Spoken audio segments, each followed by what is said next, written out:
Hey there, hey everyone. So today I'm going to make a kind of test. I'm using, I was not sure if I should let you know about that, but I guess I will let you know that artificial intelligence. So I found very useful. It's kind of podcast in which you can you can create a kind of interaction. I think it was very cool that it was possible to do that. So I have decided to make an experiment. For those of you that follow my podcast, I have already created just the podcast without interaction, but you can also interact with the artificial intelligence. I think that it's a very interesting experiment. So that's the first time I'm doing that. So let's see how it goes. I have done a couple of tests. I really found very useful. So let's see how it goes. I'm going to interact. That's an article that I have written.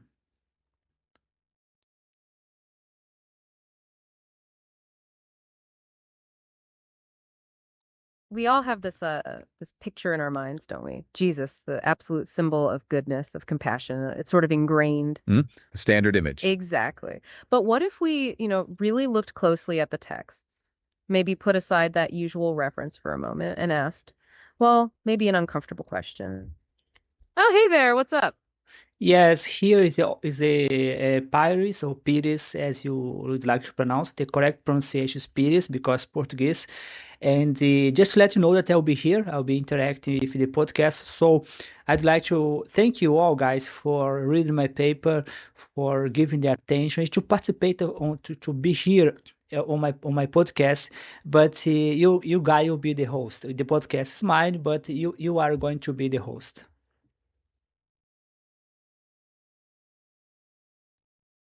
Well, hello there. It's fantastic to have you joining us so directly. Absolutely. We were just about to dive into your paper. We found it incredibly thought-provoking. Yes, Jesus como figura perturbada. Quite a title. We're really looking forward to unpacking your critical analysis. And we definitely appreciate you giving us the opportunity to discuss your work here on the podcast. We're all about exploring different perspectives. So, to get us started, perhaps you could tell our listener a little about what prompted you to take this particular approach in your analysis. Yeah, what was the main idea you wanted to explore with Jesus como figura perturbada? Oh, right. The one from Mente Ateísta. That's the one by Jorge. Oh, yeah. Go on. Yes, the reason why I have decided to explore this view is because Jesus is I mean, at least in Brazil, I'm from Brazil, it's a kind of hero. I mean, I remember a scene in Brazil that caught my attention. I remember that there was a guy that was using a kind of he was creating a kind of how could I say, he was creating a he was recreating Jesus Christ. Yeah, he dressed his himself as Jesus Christ, bleeding on the street. People used to stop. That was in Brazil. People used to stop, cry, and so on. For me, was a very strong scene because Brazil is a country. It's a very poor. I was in Rio de Janeiro. You can see people on the streets, like people have no place to live, no food to eat. That's a very unhuman way of living. But people were crying Thank by. you for sharing that powerful image with us. It really highlights the deeply ingrained cultural significance of Jesus, especially in a place like Brazil, as you described. Yeah, that's a vivid picture you paint. Someone recreating that suffering and the intense emotional reaction it provoked. It speaks volumes about the figure's impact. And it underscores why taking a step back, as your paper does, to analyze the texts critically can be so important. It's about looking beyond that established image. Absolutely. It's about digging into the source material itself, both the well-known accounts and those that offer a different lens to see. Oh, yeah. Uh-huh. Just to let people know a little bit more of what we are going to discuss, but I know you guys have read the paper, have read the article, the story on Medium, and you guys did a very amazing work. I had access to your first version of the podcast. It was very good. My listener as well had access. Just you guys talking about the paper was very good. So just to let you know, my goal is to criticize, is to analyze scientifically, or even from a skeptical point of view, the image of Jesus Christ as a guy that he is perfect, that is a Prince of Peace. Just to let the reader know. Well, thank you so much for that context. It really helps frame what we're about to discuss. Absolutely. We understood from your paper that this wasn't about a simple rejection, Just, but a desire for critical analysis. Right, to really yeah. dig into the texts and look beyond that idealized image. And that's exactly what we found so compelling about your work. So, as we understood it, your main point is that when we analyze these texts without that traditional reverence, Yes, taking a more rational and detached view. the behaviors attributed to Jesus might not always align with our modern understanding of moral. Oh, yeah, let's hear it. Yes, precisely. I think there is a kind of mystification. Uh, just to let people know, I'm not a PhD in Bible. I'm doing that as a kind of scientist. I have a PhD in information engineering in bioinformatics. I have been studying mathematical biology, system biology, and so on. So I'm not a Bible guy. I don't have a PhD in Bible. I don't have a PhD in any kind of Jesus. I'm doing that as a person, as a independent thinker. That's a really important clarification. Thank you. It highlights that your perspective comes from a background in scientific inquiry. Exactly. It's about applying a critical lens informed by your scientific training rather than theological scholarship. Which we find incredibly valuable. It offers a different, perhaps less traditional. Oh, back to our listener. What's up? But in fact, there is a very interesting point that I do in my book. I have written a book in Portuguese called The Atheism Revolution, with a book in Portuguese. On the preface, I have talked about if you take all the good books about atheism, like Rich Dawkins, Christopher Hitchens, Sam Harris, none of them none of them has a theological background. Sam Harris, as one example, is a neuroscientist. Rich Dawkins is a biologist. So it's not very uncommon someone to make an analysis, even though they are not theology, they are not biblical researcher. That's a fantastic point and really underscores the value of diverse perspectives in analyzing historical texts. Absolutely. It's so true that insights can come from all sorts of backgrounds, not just within religious studies. Your mention of Dawkins and Hitchens, figures known for their critical views from scientific and philosophical standpoints, is spot on. They approached these topics with analytical tools honed in other disciplines, offering fresh and sometimes challenging interpretations. And your own background in bioinformatics and systems biology brings a similarly unique and valuable lens to this analysis. It highlights that looking at these ancient. Oh, yeah. Yes, but I like the example of Michael Faraday. Faraday, when he was studying the kind of electromagnetism, yeah, he didn't have a background in electromagnetism, so that was a very important differential for him because he didn't have all the background that could be a blinder to his mind. So I think sometimes when you talk about Jesus Christ, religion, Christianity, I think that if you have a background that's not faith-based, like Sam Harris, like myself, like Rich Talk, like Christopher Hitchens, I think that's a good point. Like Daniel Dennett, which is a philosopher, I think that's a good thing. It's not so bad at all as people may think about or may consider.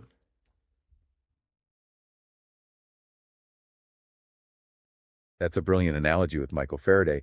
It really illustrates the idea that a fresh perspective, unburdened by pre-existing assumptions, can lead to groundbreaking insights. Absolutely. That lack of a traditional background can actually be a strength, allowing for a more objective and perhaps even a more creative way of looking at things. It's like you're not confined by the usual interpretations. And you're right, thinking about figures like Harris, Dawkins, Dennett, their analogies often come from philosophical or scientific frameworks, offering a different kind of rigor. It's about applying critical thinking skills honed in other fields to this topic, which can reveal aspects that might be overlooked within a purely theological approach. So with that in mind, and appreciating your own unique perspective, let's delve into some of the specific examples from the infancy gospel of Thomas regarding Jesus' childhood. Because that gospel certainly paints a picture that might surprise many people, especially when thinking about the traditional image.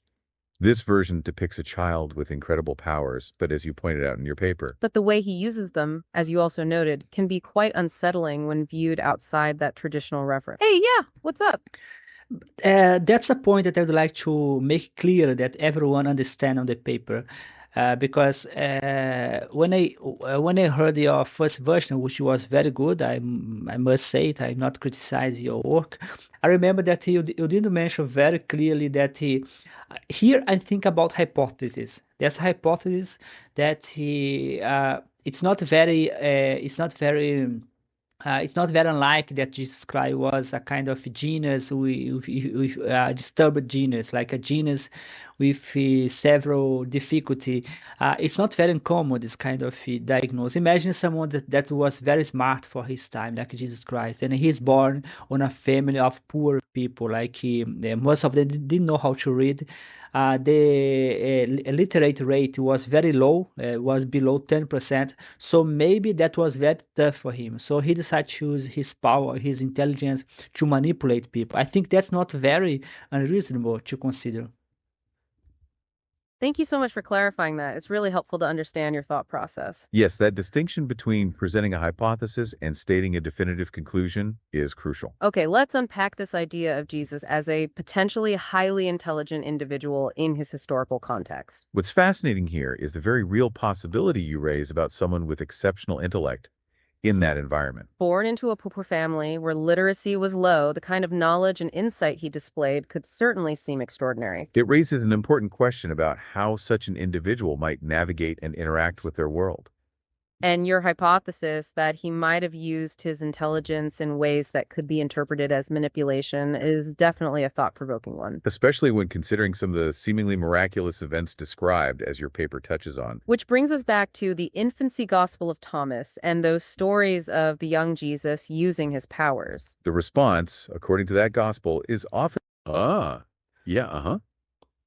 I think there is a point about Thomas that people should understand.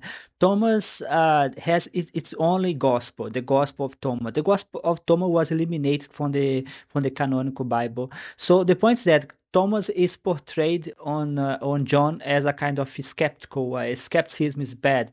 So his image was destroyed by John. So just to clarify.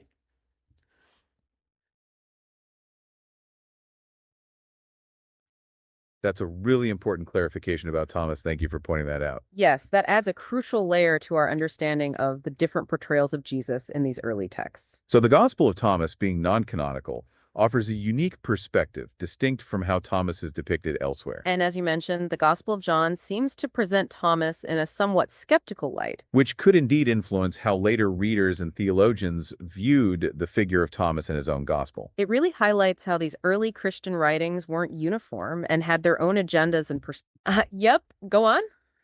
One thing about Thomas that I think you should consider, Thomas is very realistic, in my opinion. In my opinion, if you compare the Gospel of Thomas with the Gospel of Marco, for example, I believe Mark, in English you say in Portuguese Marco, but in English Mark. The Gospel of Mark is a little bit more, or even the Matthew or John. I think the Gospel of Thomas is very realistic, and if I had to bet, I think Thomas is most likely the most correct one, in my opinion. That's a fascinating perspective on the Gospel of Thomas. It's really interesting to hear why it resonates with you as being more realistic. It raises a key point about the diverse portrayals within these early texts, and how different authors might have had different agendas or perspectives. You're right. When we look at Mark, for example, it often presents... Oh, yeah, There is also a point about the Thomas that I think you should always consider. Thomas portrayed, even though we are going to analyze the infancy of Jesus according to Thomas, in the Gospel of Thomas, Jesus is more like a wise man, like with wise thinking. It's close to Buddhism, so he's more a kind of a wise man. It's not about his miracles, his resurrection. I think that's a very interesting point about Thomas, which I like a lot.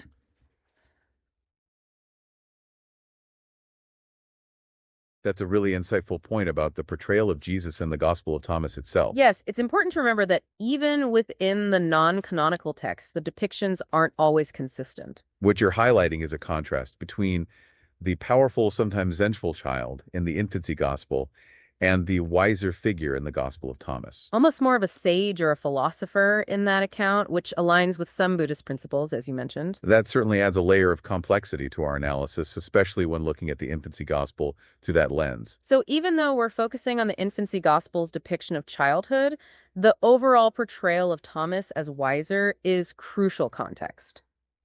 It suggests that the early Christian traditions had multiple ways of understanding Jesus' character, even in his formative years. Keeping that in mind, let's return to some of those striking stories from the infancy gospel of Thomas. Oh, go for it. So there is a point here that you supposed to leave clear. It's not my opinion. I have studied a little bit about that. Some people that study Bible, which is they are kind of biblical researchers, they used to say that since the main gospel, the canonical gospels, the canonical text, they do not talk about the infancy of Jesus. Thomas may be a kind of I mean, I don't like the word speculation, because when you say speculation, you are implying that the canonical gospel is better than the no canonical gospel, which is not true. I mean, you can find very mad, very crazy stuff in both of them. So I don't think that the canonical gospel is better than the no canonical gospel. So Thomas does a work that is talk about the infancy of Jesus. No, as far as I know, Thomas is the only one that does that. That's a really important distinction to make, and thank you for clarifying that it's a viewpoint you've encountered. Yes, the idea that the canonical gospel's silence on Jesus' infancy somehow diminishes the value of the infancy gospel of Thomas isn't necessarily a sound argument. You're right, both sets of texts offer unique perspectives, and as you pointed out, neither is immune to containing some pretty startling material. It's less about one being inherently better or more accurate, and more about understanding their different origins and purposes. And your point about the infancy gospel of Thomas being one of the primary, if not the only, early sources that actually details Jesus' childhood is a crucial one. It highlights why it's such a significant text when we're trying to explore this particular period of his life, regardless of its canonical status. So with that important clarification in mind, let's get back to some of those unsettling stories specifically within the infancy gospel of Thomas. We were just about to touch on some of the seemingly disproportionate reactions attributed to the young Jesus in that text. We're talking about some intense responses, right? That might seem disproportionate by today's standard. Precisely. If another child interferes with Jesus' play. Which, as anyone who's been around kids knows, happens all the time. It's part of growing up. Then there's the account of a child simply bumping into him unintentionally, just a clumsy moment that happens. Just a typical childhood accident, really, something easily forgiven or overlooked in most situations. And in that telling, Jesus allegedly causes the... Oh yeah, let's hear it. That's one of the reasons I believe that Thomas may be correct, or may be at least closer to reality. Because if you think about someone like Albert Einstein, for example, there is a story about Albert Einstein in which he actually hit his sister. So when you think about Albert Einstein, you think about the genius and so on. But Albert Einstein wasn't a very nice young man. So he was very irritated. He was very problematic and so on. So I think Thomas does a much better work when he talks about Jesus. Because, I mean, even if Jesus was this wise man and so on, I think a very problematic infancy is much more likely. That is David Hume. David Hume was used to say that when you consider a true event, you should consider the one that is less miracle.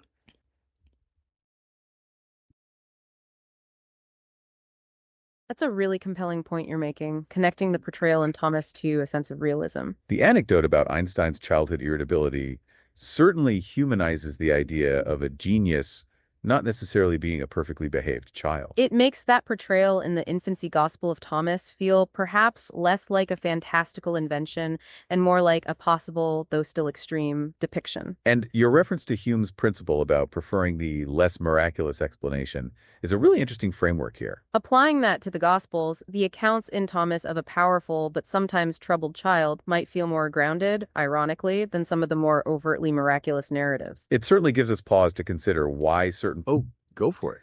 Yes, I can even talk about myself. I'm not a genius, but compared to the people close to me, I managed to have a PhD, study abroad, and so on. So compared to the people close to me, I was kind of smart, but I'm not a genius as far as I know. And I also had a very complicated infancy. My infancy is when I talk to professors, they like to say, most of them they say that I was a very nice child. Yeah, I wonder from where they got it, because I wasn't a nice child. I'm not proud of that, but that was a reality. But I became a little bit more quiet to study and so on, to be a little bit more behaved when I was in high school, more or less. When I got a scholarship, then I start to be challenged mentally, scientifically. So I think in my case as well, as I said before, professors like to say that I was a nice child. I wasn't a nice child. I'm not proud of that.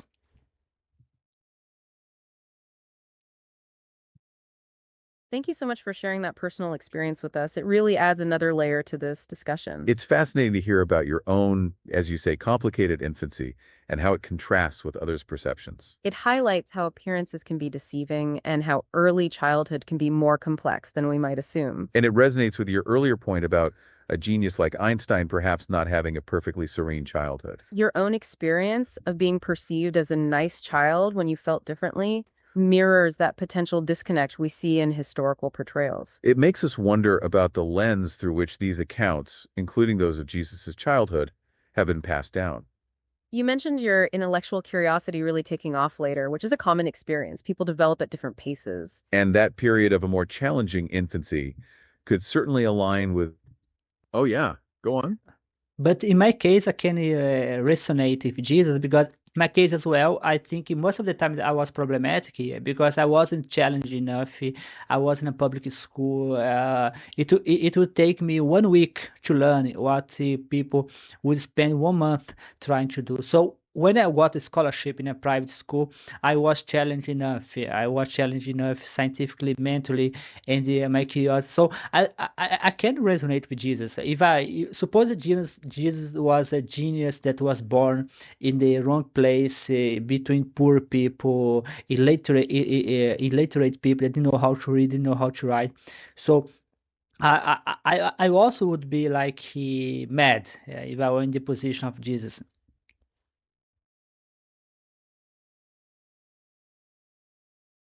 That's a really insightful way to connect with the idea of Jesus as a potential genius in his context. Absolutely. Your experience of feeling problematic due to a lack of intellectual challenge really resonates with this idea, It highlights how someone with advanced abilities might struggle in an environment that doesn't stimulate them. especially the contrast you drew between your public school experience and the private school where you were finally challenged. That feeling of being out of sync with your surroundings due to your intellectual capacity. Could certainly lead to behaviors that might be misinterpreted or seen as problematic. And in the historical context you described with widespread illiteracy and poverty, Someone like a highly intelligent Jesus might indeed have found himself in a similarly isolating position. it adds another layer to considering those unusual childhood stories in the infancy Gospel of Thomas. Maybe some of those extreme. Oh, yeah. Uh-huh. But here I'd like as well to bring a point from Rich the Carrier. Rich the Carrier, maybe he's one of the most famous Jesus historians. He said in an interview that most like Jesus was not important. Jesus was a man that no one, because no people wrote about several religions, several messiahs, but Jesus was never mentioned except inside the Christian, inside the Bible, Christian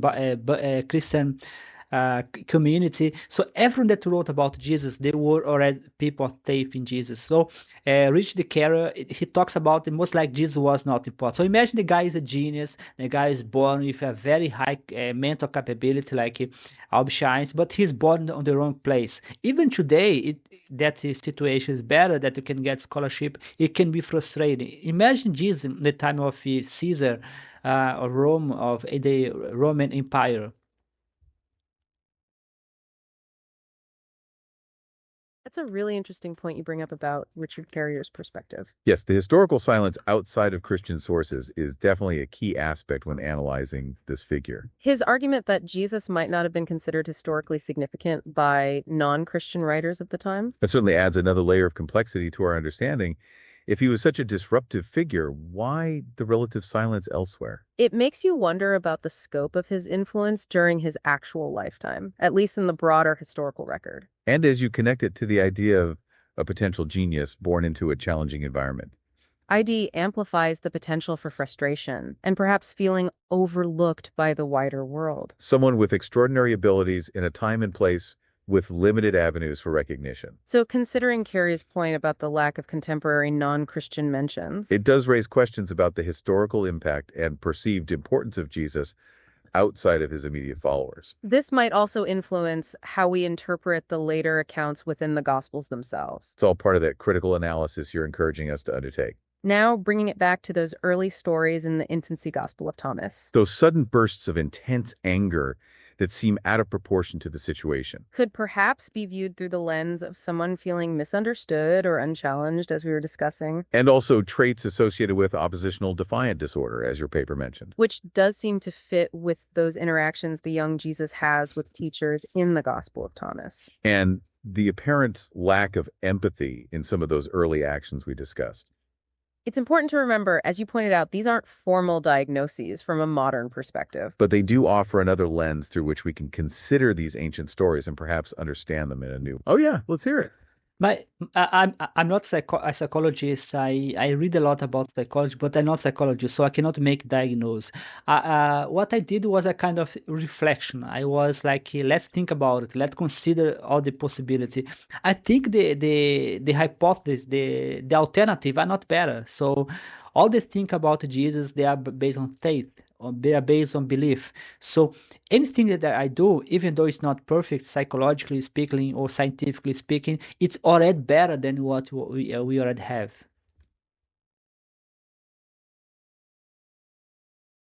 Absolutely. That's a really important point to emphasize. Yes, your analysis isn't about providing definitive psychological labels, It's more about engaging in a critical thought experiment. exploring potential interpretations based on the text itself. And as you say, considering different possibilities It's about moving beyond purely faith-based interpretations.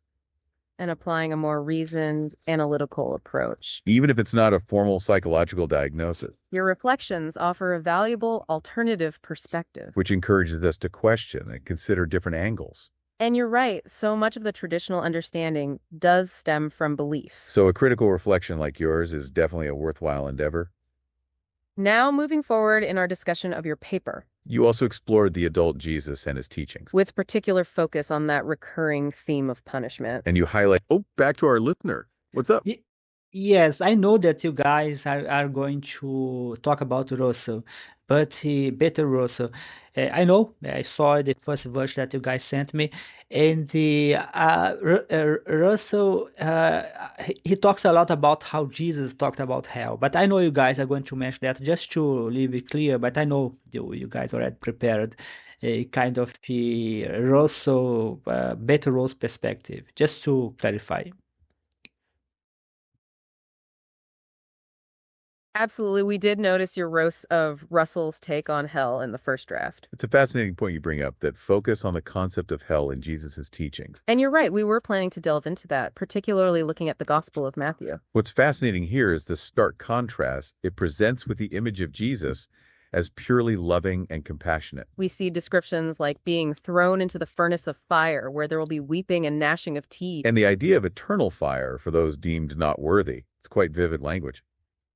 As Bertrand Russell himself noted, Jesus didn't just mention eternal punishment. Oh, yeah, I'd like to as well to bring Christopher Hitchen because he also said something very interesting because on the Old Testament, on the primitive Christian or whatever you want to call them, the idea of hell was not as clear as Jesus portrayed it on the New Testament. So what Russell said has a lot to do with Christopher Hitchens said, because in the case of in the case of Jesus, the hell is eternal. It's not about in the Old Testament. You would be punished for a short period of time, but you wouldn't be punished forever. That's one of the things I think you should highlight between Christopher Hitchens and Russell. That's a really insightful connection to Christopher Hitchens' observations. Yes, that distinction between the Old and New Testament concepts of punishment is fascinating. Hitchens often pointed out that the idea of eternal damnation became much more pronounced with Jesus' teachings in the New Testament, You're right, the Old Testament often depicts punishment as more temporary or earthly. whereas Jesus frequently talks about this unending furnace of fire. So, as Russell highlighted, this wasn't just a passing mention. It seems to be a significant part of his rhetoric in the Gospels, especially Matthew. And as you mentioned, this idea of eternal punishment stands in contrast to some notions of universal reconciliation. Where the ultimate outcome might not be eternal suffering for anyone. Thanks for bringing up that important nuance regarding Hitchens's perspective. It definitely adds another layer to our discussion about punishment. And as you pointed out, it certainly deviates from the image of a purely benevolent figure. Beyond the idea of hell, your analysis also touched on potential narcissism in the adult Jesus. Examining those powerful claims, like demanding devotion over family. And the rather direct statements about being the only way to truth and life. Stripped of their theological context, these could certainly be interpreted as signs of grandiosity. That exaggerated sense of self-importance, as we discussed earlier. Finally, your paper explores the quick shifts in emotional tone we see in the Gospels. The juxtaposition of teachings like love your enemies with acts like cursing the fig tree. That sudden anger and those prophecies of future destruction for non-believers. It does create a picture of someone. Hey, yeah, what's up? The case of the fig tree sometimes is like a funny fact, but that show a rage outburst. You have as well the case of the temple, in which Jesus decided to overturn the tables and to hit some sellers and so on. Evangelical, at least in Brazil, evangelical tend to oversimplify or overlook or say that Jesus had a reason to be angry. I think that's a very strange fact because I don't like this idea that you can create a reason to hit people or to get angry. I don't think that's a good idea. So Jesus on the temple, Jesus on the fig. There are several examples where Jesus lose his temper as an adult on the canonical text. It's not the no canonical, the canonical text. You've raised some really important points about those instances of anger. Absolutely. That fig tree incident, as seemingly minor as it might appear. It definitely stands out as a moment of, shall we say, less than patient behavior. And you're right to bring up the overturning of the tables in the temple. Those are powerful images that don't always fit neatly with that gentle persona. It's interesting how different traditions try to explain or justify these actions. That tendency to rationalize anger. For example, as well, Russell compared Jesus with Socrates as well, because Socrates faced more or the same problem of Jesus, and he died without appealing to violence or to mention violence. So that's one of the things that Better Russell like to say on his book, Why I'm Not a Christian. So he mentioned the comparison between Socrates and Jesus and how Socrates was much more better in terms of response compared to Jesus, which, by the way, is a guy that is seen as the guy of the Prince of Peace. That's a really thought-provoking comparison you're bringing up. Yes, Bertrand Russell certainly drew attention to that contrast in Why I Am Not a Christian. The example of Socrates facing persecution and death without resorting to violence is a powerful one. It makes us consider different responses to conflict and injustice. And you're right, the traditional image of Jesus is so strongly associated with peace. So these instances of anger, like the fig tree in the temple, become even more striking when viewed through that lens. As your paper noted, it could suggest patterns of emotional instability. And as you're highlighting with the Socrates comparison, there are alternative models of responding to adversity. It really compels us to look deeper, doesn't it? To move beyond the simplistic image and consider these complexities. This exploration of potential contradictions is so vital for understanding. Thank you again for bringing your insightful perspective to this. Yes, it's been incredibly valuable to delve into this with you. I hope this discussion has shed even more light on your work. Keep those critical questions coming. We really appreciate it. And thank you for joining us for this fascinating discussion. We appreciate you being here and sharing your insights with us. Until our next deep dive together. Yep, go on. Yeah, I'd like just to thank everyone for listening to the podcast. Thank you to guys for accepting to host on my own podcast. My podcast is called Scientists Free from Religion, Scientists Free from Religion, and it was nice to have you guys here, on the position of host. So thank you all, and it was a very nice discussion, I have to say. It has been a real pleasure to host this discussion with you. Absolutely. We've really enjoyed exploring your analysis. And we're so glad you could join us live on the podcast. It's been fantastic having your insights and perspectives. Scientists Free from Religion sounds like a very interesting podcast. We wish you all the best with it. Thank you again for sharing your work with us. Yes, it gave us a lot to think about. And thank you to everyone who tuned in to listen. We hope you found this deep dive as engaging as we did. We look forward to our next exploration together. Goodbye for now.